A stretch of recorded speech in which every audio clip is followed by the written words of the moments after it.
ఆంధ్రప్రదేశ్లో ఆడపిల్లలకి రక్షణ గురించి ఆలోచిస్తే చాలా బాధాకరంగా ఉంది. ఎందుకంటే ఎక్కడ చూసినా రేపులు, మర్డర్లు అండ్ ఆడపిల్లల కాలేజీ బాత్రూమ్స్లో హిడెన్ కెమెరాలు పెట్టి ఏ విధంగా పైశాచిక ఆనందం పొందుతున్నారో మనం చూస్తున్నాం. ఈరోజు నేరస్తులకి ఇంత ధైర్యం వచ్చింది అంటే దానికి ఈ ప్రభుత్వం సిగ్గుపడాలి. ఎందుకంటే గతంలో జగన్మోహన్ రెడ్డి గారి ప్రభుత్వంలో ఒక తప్పు జరగాలి అంటే ఎంత భయం ఉండేదో మీకు అందరికీ తెలుసు. సో ఎవరైనా కూడా దిశ యాప్ని యూజ్ చేయకుండా ఏదైనా అఘాయిత్యానికి అమ్మాయిలు లోబడితే 24 గంటల లోపల నేరస్తుల్ని అరెస్ట్ చేసి వారిని శిక్షించే విధంగా చట్టాలని కఠినతరం చేశారు. కాబట్టి ఆ రోజుల్లో ముచ్చుమరి లాంటి ఘటనలు జరగటం అనేది మనం చూసుండం. నిజంగా చాలా బాధాకరం. ఒక 9 ఏళ్ల అమ్మాయిని రేప్ చేసి చంపేసి ముక్కలు చేసేశారు. 60 రోజులు అవుతున్న అమ్మాయి శవాన్ని కూడా ఇంతవరకు తీసుకురాలేకపోయారు.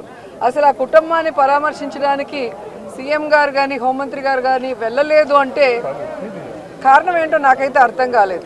ఎందుకంటే మదనపల్లిలో ఫైల్స్ దగ్ధమయ్యాయి అనగానే డీజీపీ గారిని స్పెషల్ ఫ్లైట్లో పంపించిన వాళ్ళు ఎందుకు ముచ్చుమరికి స్పెషల్ ఫ్లైట్లో డీజీపీ గారిని కానీ లేదా సంబంధిత మంత్రి గారిని ఎందుకు పంపించలేదు నాకు అర్థం కాలేదు.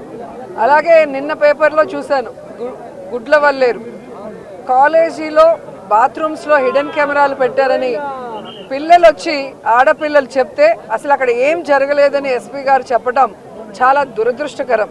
ఈరోజు 300 మంది పిల్లలు ఈరోజు న్యాయం కావాలంటూ ధర్నా చేస్తుంటే ఇప్పుడు విచారణ చేస్తామని దిగిరావటం అనేది మనమంతా కూడా గమనించాల్సిన విషయం. అలాగే ఈ ప్రభుత్వం వచ్చిన తర్వాత మీరు చూస్తే ర్యాగింగ్ భూతం ఎలా ఎక్కువైందో మనం కళ్ళారా చూస్తున్నాం. నారాయణ కాలేజీలో మెడికల్ విద్యార్థినిని ర్యాగింగ్ చేసి చంపేశారు. అలాగే కలికిరిలో జేఎన్టీయూలో విద్యార్థి ర్యాగింగ్ చేయడం వల్ల ఎలా ఆత్మహత్య చేసుకుందో గమనించాం. అంటే గత 5 సంవత్సరాలు లేని ర్యాగింగ్ భూతం మళ్ళీ ఈ ప్రభుత్వం వచ్చాక ఎలా పిల్లల ప్రాణాలు తీస్తుందో మనం గమనించాల్సిన విషయం. నేను ఈ ప్రభుత్వానికి ఒకటే చెప్పగలను, రెడ్ బుక్ రాజ్యాంగం మీద పెట్టిన దృష్టి ఇంట్రెస్ట్ పక్కన పెట్టి ఆడపిల్లకి రక్షణ కల్పించడంలో గౌరవాన్ని కల్పించడంలో మీరు ముందుండాలని కూడా వాళ్ళని కోరుకుంటున్నాను. మాట్లాడిన తర్వాత అలా అంటే ఎట్లాగా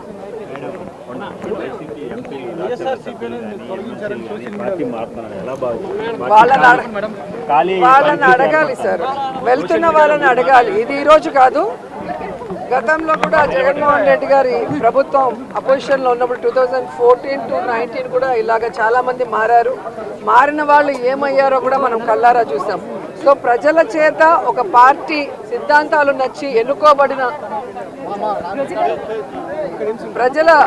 పార్టీ సిద్ధాంతాలు నచ్చి ఎన్నుకోబడిన వాళ్ళు, పార్టీ నియమించిన వాళ్ళు ఈరోజు వెళ్ళిపోతుంటే వాళ్ళు ఆలోచించుకోవాలి వాళ్ళు చేస్తుంది కరెక్టా తప్ప అనేది.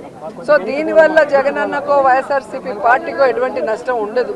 ఎందుకంటే ఎప్పుడూ కూడా పార్టీకి ద్రోహం చేసి వెళ్ళిన వాళ్ళని ఎవరూ కూడా గౌరవించరు, క్షమించరు.